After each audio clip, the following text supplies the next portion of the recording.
Olá, crianças! A história de hoje se chama A Oferta da Viúva Pobre. O verso para decorar está na segunda carta aos Coríntios, no capítulo 9, verso 7, e diz: Deus ama quem dá com alegria. A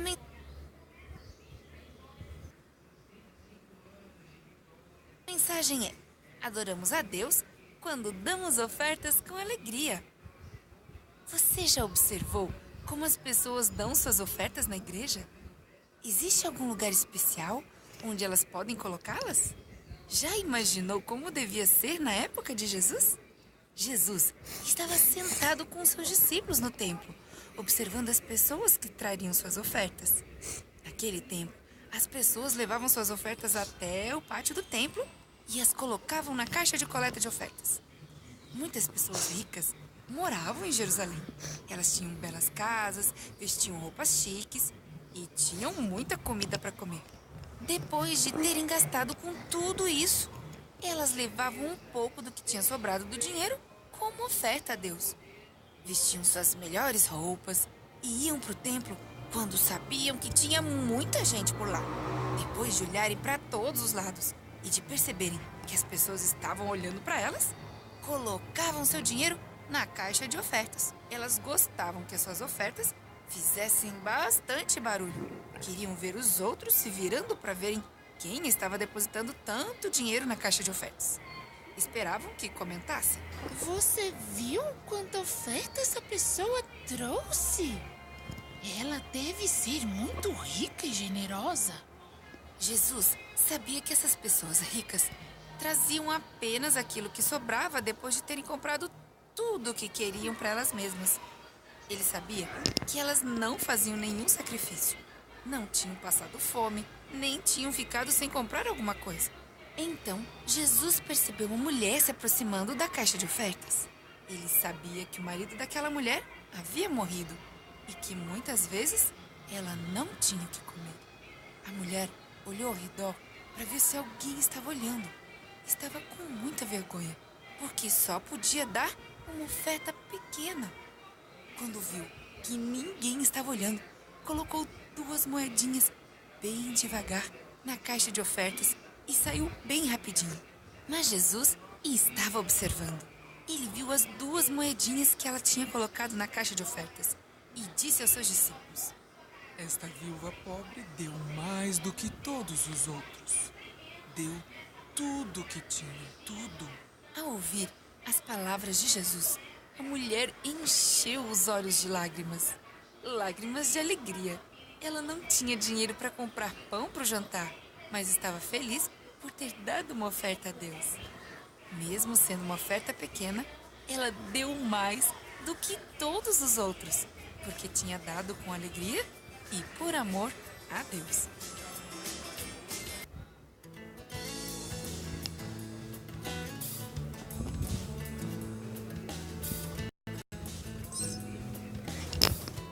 Olá, crianças!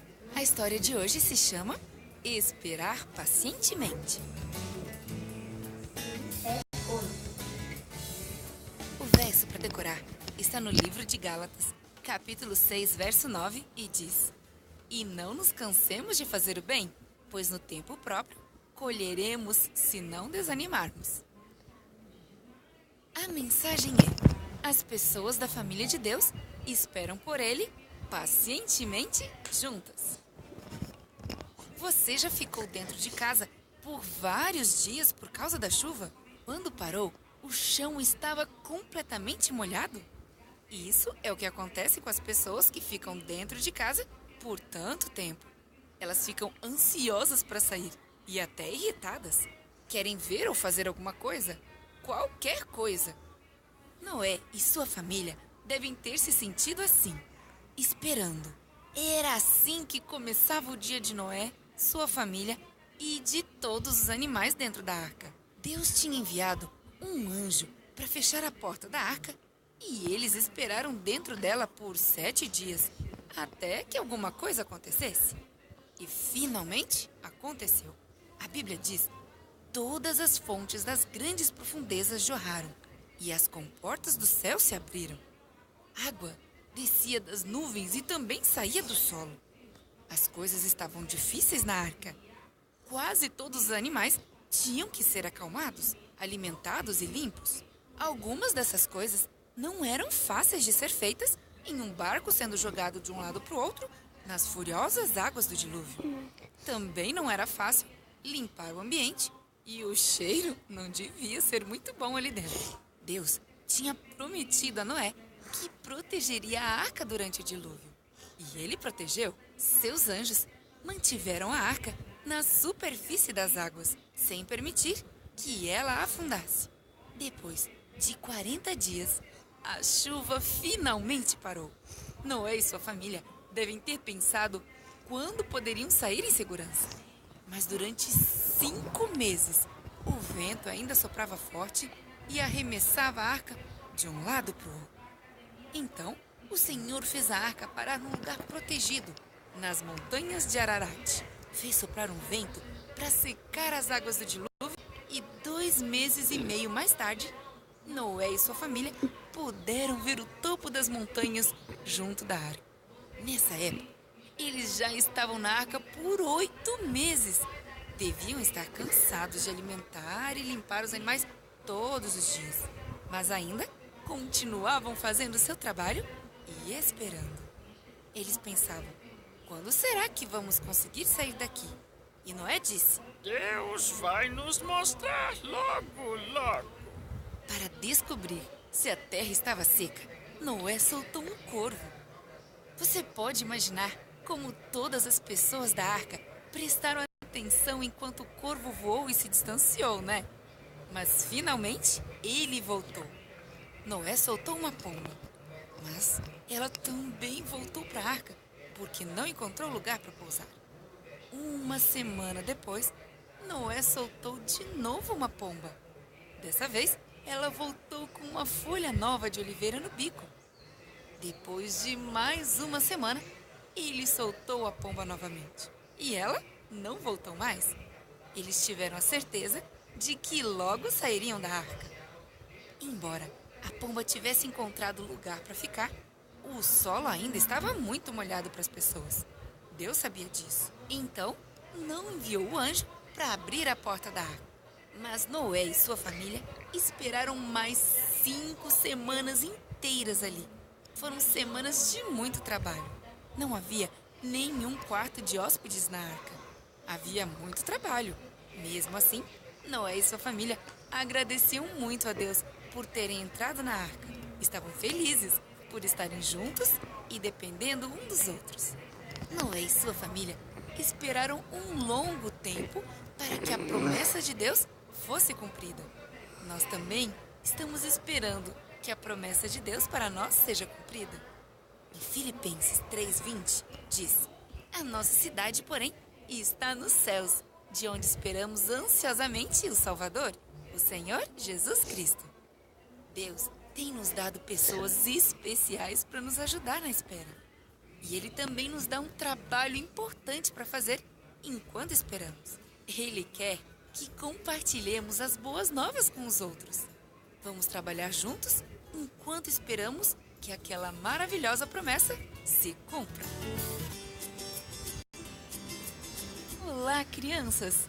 A história de hoje se chama O Homem que Agradeceu. O verso para decorar está no livro dos Salmos, capítulo 30, verso 12, e diz: Meu Deus, eu te darei graças para sempre. A mensagem é: adoramos a Deus quando agradecemos a Ele. Você já deu alguma coisa a alguém que não lhe agradeceu depois? Como você se sentiu? Há muito tempo, Jesus curou alguns homens. Vamos ver o que eles fizeram. Jesus e seus discípulos caminhavam por uma estrada em direção a Jerusalém. No caminho, chegaram a uma pequena vila e 10 homens olhavam à distância. Jesus, Mestre, tenha piedade de nós. Jesus sabia que eles tinham uma doença chamada lepra. As pessoas com essa doença têm feridas no rosto, nas mãos e até nos pés. Podem tropeçar e machucar os pés e não sentirem nada. podiam queimar o dedo e nem perceber. Mas isso não era o pior. No tempo de Jesus, os leprosos não podiam morar nas cidades com suas famílias, para não contaminá-las com a doença. As famílias tinham que sair da cidade e deixar o alimento para os leprosos em um determinado lugar e ir embora bem depressa. Se alguém se aproximasse dos leprosos, eles deveriam gritar: "Imundo! Imundo!" e correr em outra direção, para que a pessoa que se aproximou não ficasse doente também. Esses 10 leprosos tinham ouvido falar de Jesus, sabiam que ele tinha curado muitas pessoas e queria que ele os curasse também. Foi por isso que chamaram por ele. Jesus os amava e queria ajudá-los. Então disse: Bom, e se mostrem ao sacerdote No tempo de Jesus, o sacerdote era a pessoa que decidia se alguém era leproso. Ele também era a única pessoa que podia decidir se uma pessoa estava curada. Embora os homens ainda estivessem doentes, eles fizeram exatamente o que Jesus tinha dito. Foram encontrar os sacerdotes e, enquanto estavam indo, ficaram curados. Suas feridas desapareceram e a pele ficou bonita, macia e como nova. Podiam sentir seus pés de novo e até correr. Mal podiam esperar para ver o sacerdote e poderem voltar para casa. Jesus e seus discípulos observavam os homens. De repente, um deles parou. O homem se voltou e foi em direção a Jesus. Ele estava gritando algumas palavras. Seria imundo? Imundo? Não, era Deus seja louvado, Deus seja louvado. E correu para Jesus e caiu aos seus pés. Muito obrigado, Jesus. Muito obrigado por me curar. Jesus sorriu. Ele ficou feliz porque o homem tinha sido curado. Também ficou feliz porque o homem tinha voltado para agradecer. Jesus virou-se para os discípulos e perguntou: Eram 10 homens que foram curados. Onde estão os outros 9? Jesus gosta de fazer as pessoas felizes e também gosta de ouvir os seus agradecimentos. Vamos sempre nos lembrar de agradecer a Jesus o que ele faz por nós. Seremos como este homem que voltou para agradecer.